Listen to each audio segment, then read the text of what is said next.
I'm pretty sure my opinion of this book is pretty controversial, so.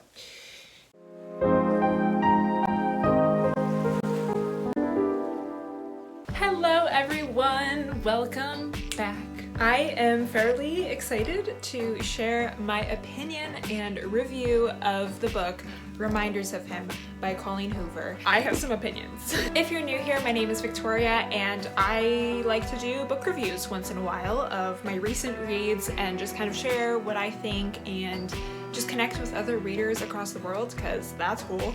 And I do it in a stress-free, spoiler-free environment, so you can of course watch this video before choosing to read it or not, and I'm not here to influence you on whether you should read a certain book or not. I'm just here to kind of give my little flavor and let you decide what you want to do. Today I'm ready to tackle this particular book by this author, and if you've been around for a while you might have seen that I've done other book reviews on her books like It Ends With Us, Ugly Love, and Verity, so if you want, go check those out. I will leave them linked down in the description. But today I'm ready to talk about this one because it is quite a popular book on TikTok and it's one of her most well-known books. As a big reader myself and a fellow creative, I respect and admire and am shocked by the amazing, crazy work that authors put into their books, and whenever I review a book I keep that in mind because it's like, okay, maybe I love this book, maybe I don't love it, maybe I'm in the middle, but regardless, the fact that this person put so much dedication into this piece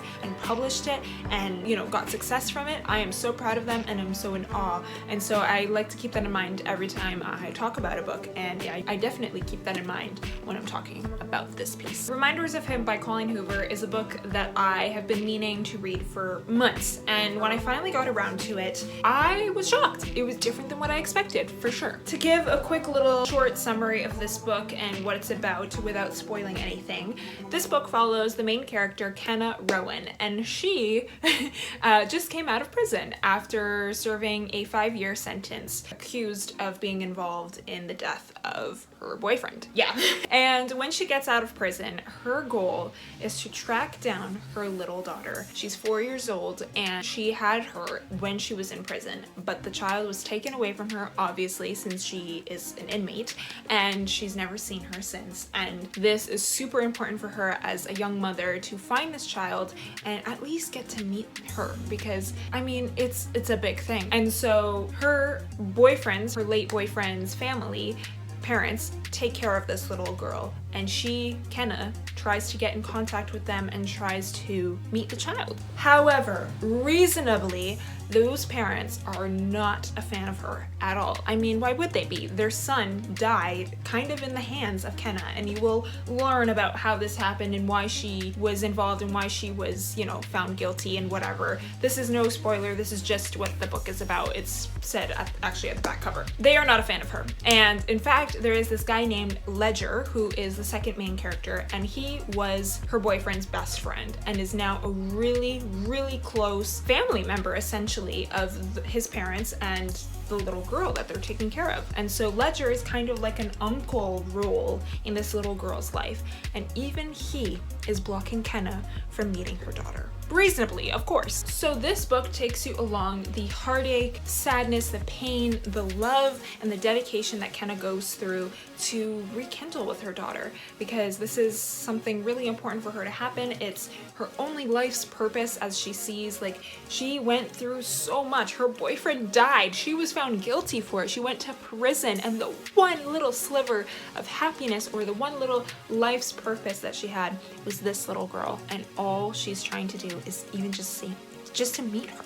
She doesn't even, the little girl doesn't even have to know that's her mother. However, as we know it, the world can be ugly, and there's hardships and there's obstacles that we have to go through, and one of those obstacles for Kenna is getting to this little girl, and the pain that it's causing her to be blocked by all these people, and she can't even explain herself or talk to these people or even try for forgiveness. So this book, Reminders of Him, takes you along Kenna's journey. Something that is said actually on the back cover, which I will read pretty quickly, is the only person who hasn't closed the door on her completely is Ledger Ward. So that is the boyfriend's best friend, and he starts to kind of see the goodness of Kenna and why she's not a monster.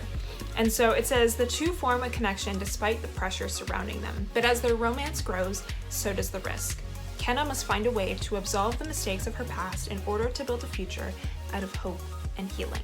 So this book is basically a romance, but it's more of like a side romance. I guess in my opinion, I would say the main plot of this book is healing and hope and, you know, family issues. I wouldn't say this book is a romance, but I guess it does, like, romance will come with the story, but I wouldn't say it's the main kind of genre, if that makes sense. Like most of Colleen's books, it will give you a sense of heartache, and you feel for this woman, and you feel for kind of her way of thinking and the way she kind of is still trying to get forgiveness despite her mistakes. And it's like, in my opinion, it's a beautiful story on how one thing doesn't identify someone. It helps you grow, it helps you learn, but it's not who you are. An experience is not who you are. And I think this book does a beautiful way. I guess in the one way I would explain it is that this book shows that life is not black and white. There's no good, bad, or evil or good, or what am I trying to say? This book really proves that there's no clear-cut decisions in anything. And growing up and becoming an adult myself this year, I have learned that through many of my own experiences, that life is not just plain and simple divided into two sections.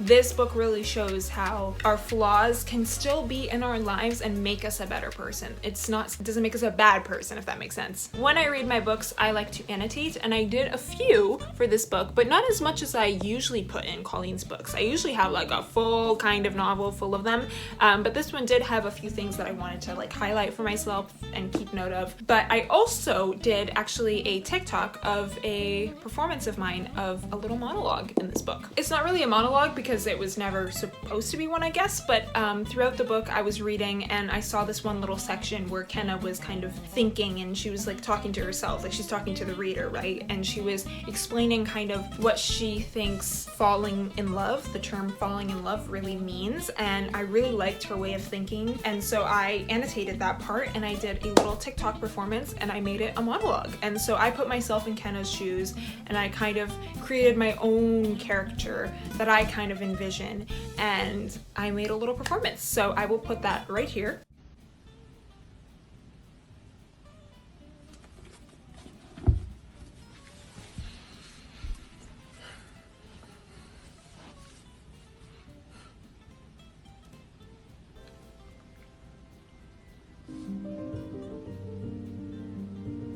People say they fall in love, but fall is just such a sad word when you think about it. Falls are never good. You fall on the ground, you fall behind, you fall to your death.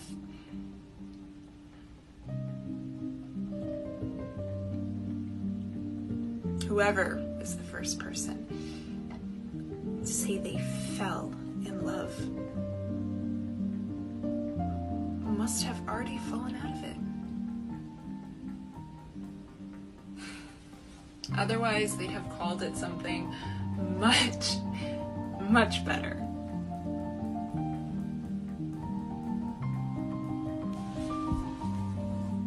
I am an aspiring actress and I'm actually going to film school in the fall, so when I'm reading, I not only read as a reader, but I also read as an actress, and every single chapter that I read, I am thinking as an actor and looking at sections that could possibly be turned into a monologue or a scene, and I kind of just envision what it would look like if it was a on-screen adaptation. So sometimes if I really like a certain part, I will make note of it and I will do a TikTok of it and a little scene, and I will put myself into the character's shoes, and it's really fun. It's a good way for me to practice as well. One thing I love about Colleen's books is the covers. Not only are they gorgeous and so cute and colorful, but they always connect to the plot.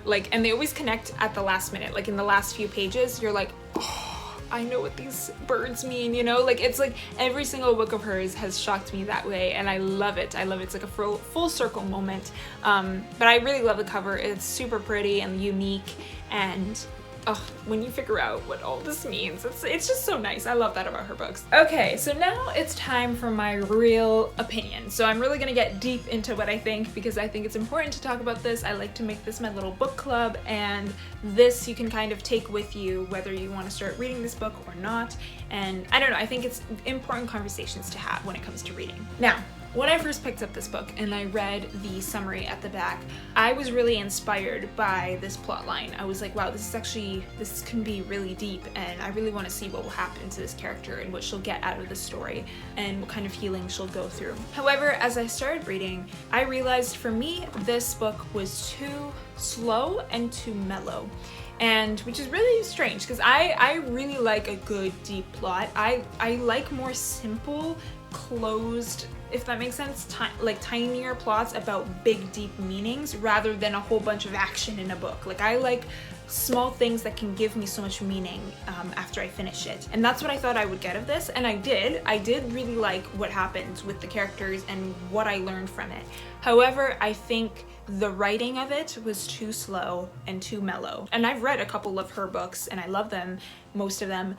This one was just not my favorite. Even though I loved the plot, I think that there wasn't a real climax for me. When I read a book, I want to reach that part of the book where it's like everything is clashing, everything that I've read so far is connecting, and this one didn't really have that. There was no main big attracting point of the novel, and of course the main point of this novel is the reconnection between a mother and daughter, but to me it wasn't enough. And I don't mean it in a harsh way. I think this is a beautiful story and I think it's so realistic as well, but I think there should have been something else that could really get me into it.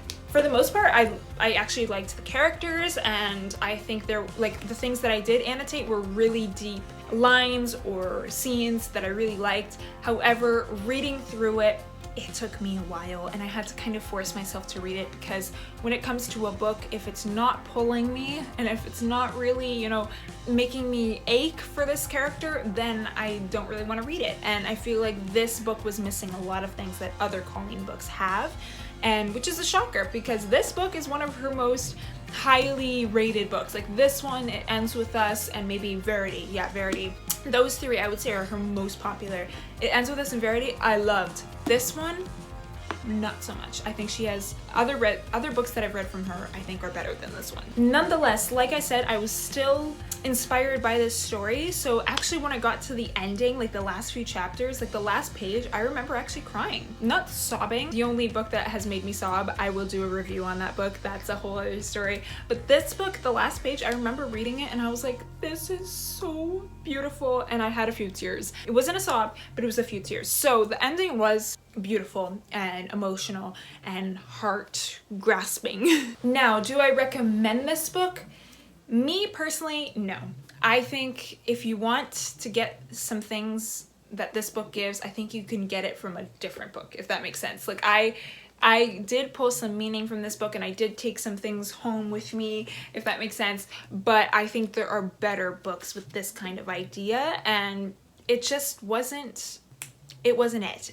It was missing something and I can't put my finger on it. In my opinion, a very similar idea of a book to this one is Confess by Colleen. When I tell you, this book gave me so much closure, so much healing, and so much hope, and that's kind of what she was going for with this book as well, but I think this one did a way better job. And actually the main character in this book also has a kid, so it's like, you know what I mean, like it has kind of like the same similarities, but this one I think did a way better job, and it's way more underrated than this one. So if you're thinking about choosing between the two, I really liked Confess. Like this one, to the last page, I was like, this is so full circle. I love it. And it had the same kind of idea, but this one just had some more pull to me. I don't know. In my opinion, I give this book a 2.5 out of 5 stars, and I'm so sad to say that. I wish I did it, but please do not be discouraged to read more of her books. I love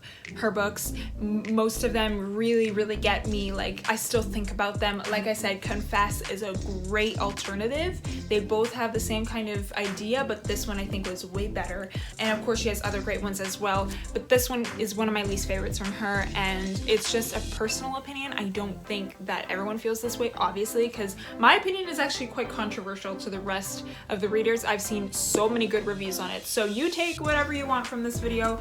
Maybe you could still give it a go and you might like it, and I would be really happy for you. But that is my personal opinion. I hope you guys enjoyed this book review. Please let me know down below what other books I should read or other authors I should look into. I am so excited. I have so many other books on my list and so many other books I've read recently that I want to talk about on here as well. So let's talk about books and all things books. You can also follow me on Goodreads and you can see what I'm up to, what I'm reading, and yeah, so happy reading. Let me know down below what you're currently reading, and I will see you in my next video. I love you so much. Goodbye.